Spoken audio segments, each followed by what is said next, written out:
benefit of prayer. It's beyond answers to needs. When God answers your need, you will have more needs. Needs don't finish. But when God makes you the answer, needs become a platform for manifestation. And so prayer is beyond answers to your need. It's actually making you the answer. And so what should have been called a need becomes a platform for manifestation. This is the heritage of the saints in light.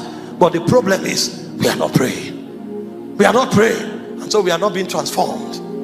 The devil can manipulate and create stones against your human dimension, not your divine dimension. And so Paul was counseling in 1 Corinthians 47-49. He said, as we have borne the earthly, he said we must also bear the heavenly.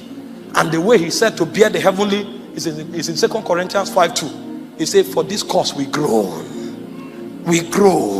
that our earthly tabernacle may be overshadowed by our heavenly tabernacle. Paul knew that there's a technology in prayer that changes your humanity to your divine side. And so in Luke chapter 9 verse 28-29, he said, as Jesus prayed, the fashion of his countenance was altered. His raiment began to blister. And so the reason Jesus walked on earth as God is not just because he had the DNA of God. The reason he walked on earth as God is because through prayer he constantly gained transformation and transfiguration. In Mark 1:35, he said early in the morning he went to a solitary place. He said there he prayed. So Jesus will not go out until he's transfigured. And so when he comes out, the demons recognize him. Christ is recognizing. A point came, Jesus began to suspend even nature. The Bible said he went to pray and humans couldn't wait.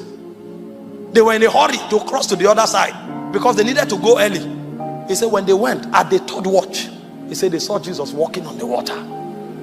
Because the one who came from the mountain is not the one who went there. There are three things that happened there. Number one, how was he walking on water?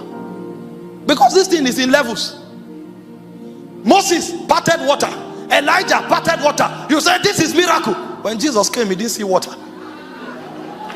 He walked on the water. And then how can he walk on water and catch up with those who are in the boat who left many hours before? That means beyond walking on water, there was a speed that was supernatural. Your friend can get a job 5 years ahead. No problem. Pray. He said the hand of God was upon Elijah and he outran the chariots of Ahab. You can outrun a king if you can pray. Even a king can be outrun. Don't you know the king has the best chariots? But a point comes where you don't need chariots. A point comes where you have to glide by the Spirit. And when Jesus entered the boat, the Bible said something. It said they were aground. The journey shortened. He was walking on water. He was gliding and speeding on water. And when he entered the boat, he added his velocity. This is why when men pray, they change things. Somebody can be going through crisis. You pray and enter. When you enter there, you come with heaven. And heaven superimposes over earth and dominates earth. Transformation is a benefit. You can't buy it from the market. You can only get it in the presence. They say pray, the devil stops you from praying. You can prepare and argue for 4 days for World Cup final, but you can't go and argue your destiny in the courts of heaven. World Cup comes, goes, the whole euphoria vanishes, and you are still where you are. No, we are wiser. Thank God for the momentary refreshment and refreshing. But beyond those momentary refreshing, there is something we must become. There's a weapon you have. There's a grace you carry.